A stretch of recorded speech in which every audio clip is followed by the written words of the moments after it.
अस्सलामुअलैकुम। दोस्तों, कोई भी फेस्टिव ओकेजन हो तो भाई केक तो बनता है और केक का नाम आते ही केक शॉप की तलाश शुरू। लेकिन अगर केक शॉप के बदले हाथ से बनाया हुआ केक हो तो प्यार का इजहार दुगना हो जाता है। तो चलिए आज हम एक आसान सा तरीका ढूंढते हैं जिससे हम कम मेहनत और बिना किसी अवन की मदद लिए मज़ेदार केक बना सकते हैं। तो आइए शुरू करते हैं। कुकिंग विद बेनज़ीर, सिर्फ जायका नहीं जज्बात भी। Hi everyone, welcome to cooking with Benazir. सबसे पहले हमने एक प्रेशर कुकर ले लिया है, उसमें हम सॉल्ट ऐड कर देंगे।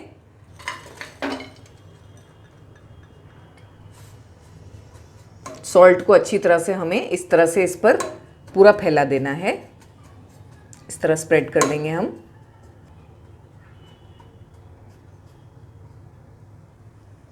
हमने अच्छी तरह से इसमें नमक बिछा दिया है। हम जो नमक यूज़ करते हैं घर में खाने के लिए वही नमक यूज़ कर सकते हैं हम इसमें हम इस तरह से एक रिंग रख देंगे। आपके पास अगर रिंग नहीं है तो आप कोई भी प्लेट को उल्टा करके भी इस पर रख सकते हैं। हम अभी फ्लेम को ऑन कर देंगे और मीडियम फ्लेम पर हम इसे इस तरह से कवर करके 10 मिनट तक गर्म होने देंगे। हमें जिसमें केक को बेक करना है वो टिन को ग्रीस कर लेना है। हमने मेल्टेड बटर से इस केक को इस तरह से पूरे टिन को ग्रीस कर रहे हैं हम। आपको ध्यान रखना है कि आपको तमाम साइड्स को भी अच्छी तरह से ग्रीस करना है। हम इसमें अब बटर पेपर जो है वो बिछा देंगे। अगर आपके पास बटर पेपर नहीं है तो आप थोड़ा सा मैदा लेके उसे छाट लें अच्छी तरह से और सारे कॉर्नर्स पर भी अच्छी तरह से लगा लें। बटर पेपर लगाने के बाद हम इसे दोबारा थोड़ा सा ग्रीस कर लेंगे। हमने 1 टीस्पून इंस्टेंट कॉफ़ी ले लिया है। मैंने यहाँ पे नेस्कॉफ़ी यूज़ किया है। आप कोई भी इंस्टेंट कॉफ़ी ले सकते हैं। 1 टीस्पून। उसमें हम गर्म पानी ऐड करेंगे 2 टेबलस्पून। हम इसे इन्फ्यूज़ होने के लिए 10 मिनट के लिए रख देंगे ऐसे ही। दोस्तों, मेरी आपसे ये गुजारिश है कि आप मेरे चैनल को ज़रूर सब्सक्राइब करें और इस बेल बटन को भी याद से दबा दें ताकि मेरी आने वाली हर वीडियो की जानकारी आप तक पहुंचती रहे। शुक्रिया। हमने 15 पीसेस ओरियो बिस्किट के ले लिए हैं और 15 पीसेस बर्बन बिस्किट के ले लिए हैं। हम इन्हें ग्राइंडर में डाल देंगे और इनका फाइन पाउडर बना लेंगे।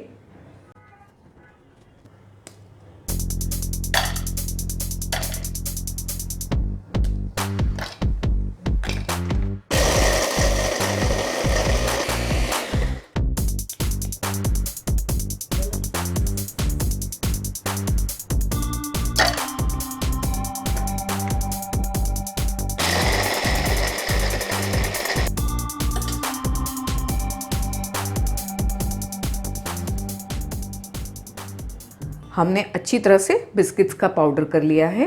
हम इसमें अब ऐड कर देंगे पीसी हुई शक्कर।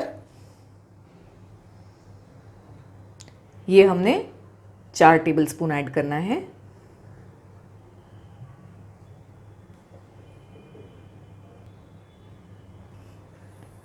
एक tablespoon cocoa powder, 1 teaspoon baking powder,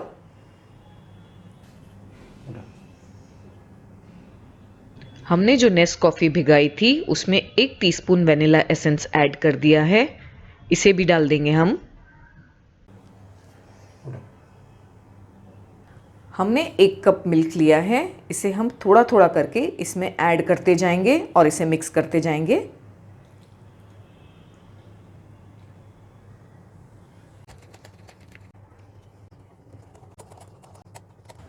हमने अच्छी तरह से पूरा 1 कप मिल्क ऐड करके इसे मिक्स कर लिया है।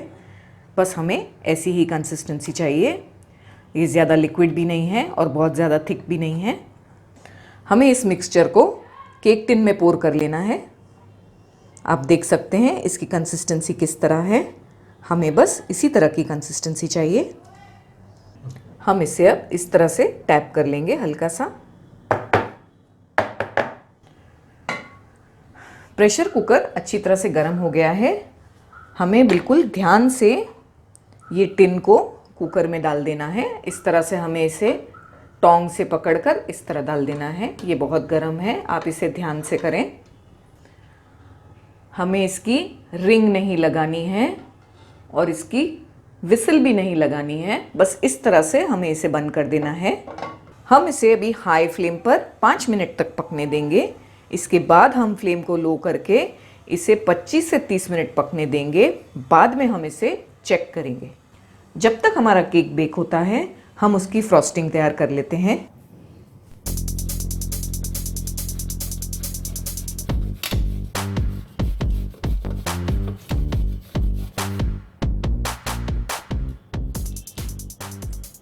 चॉकलेट फ्रॉस्टिंग बनाने के लिए हम चॉकलेट गनाश तैयार कर लेंगे, जिसके लिए हमने 1 कप डार्क चॉकलेट लिया है और आधा कप हमने फ्रेश क्रीम ली है।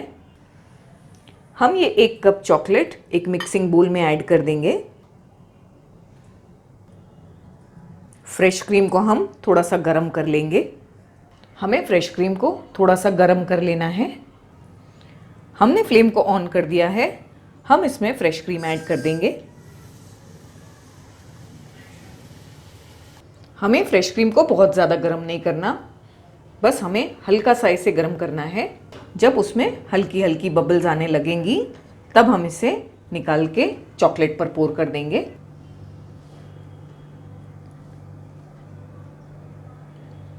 हम इसे अब हल्के हल्के हाथों से मिक्स कर लेंगे।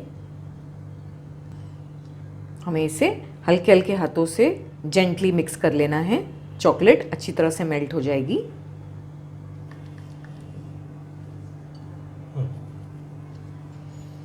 इसमें हम थोड़ा सा बटर ऐड कर लेंगे, बिल्कुल थोड़ा सा।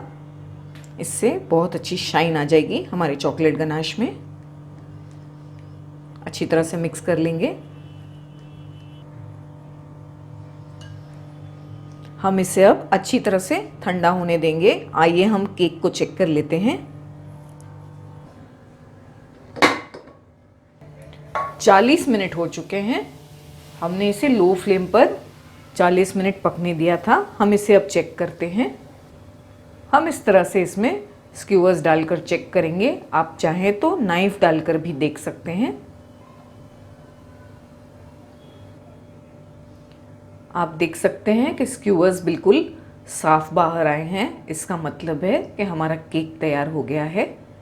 हम फ्लेम को बंद कर देंगे और इसे बाहर निकाल लेंगे।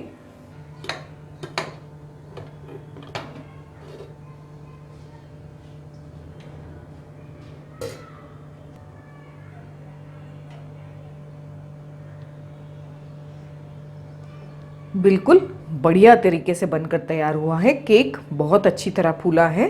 हम इसे अभी केक टिन से बाहर नहीं निकालेंगे। पहले हम इसे अच्छी तरह से ठंडा होने देंगे, फिर हम इसे बाहर निकालेंगे। केक अच्छी तरह से ठंडा हो चुका है। हम अब इसे निकाल लेंगे। हम इस तरह से जिस प्लेट में हमें केक को निकालना है उसे इस तरह से प्लेट पर उल्टा कर देंगे और फिर हम इसे इस तरह से उठाकर इन्वर्ट कर देंगे।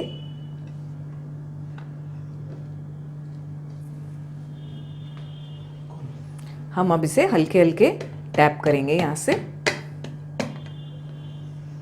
और फिर इस तरह से इसे खोल देंगे।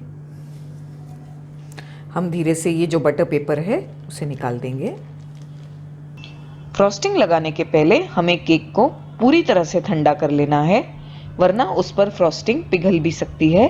हमारी चॉकलेट फ्रॉस्टिंग अच्छी तरह से ठंडी हो गई है। इसे ठंडा करने के बाद हमने इसे 10 से 15 मिनट के लिए फ्रिज में रख दिया था। ये अच्छी तरह से ठंडी हो गई है। हम इसे थोड़ा सा बीट कर लेंगे।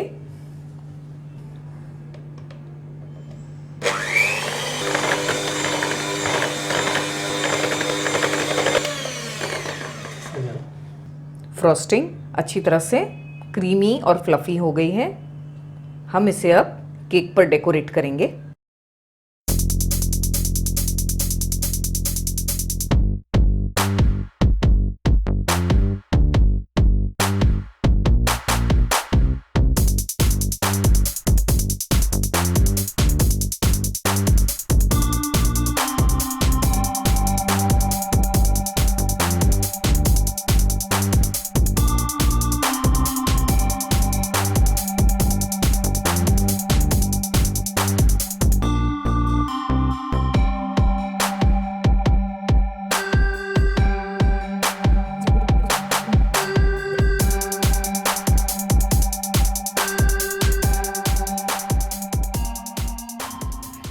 कैसी लगी आपको मेरी रेसिपी?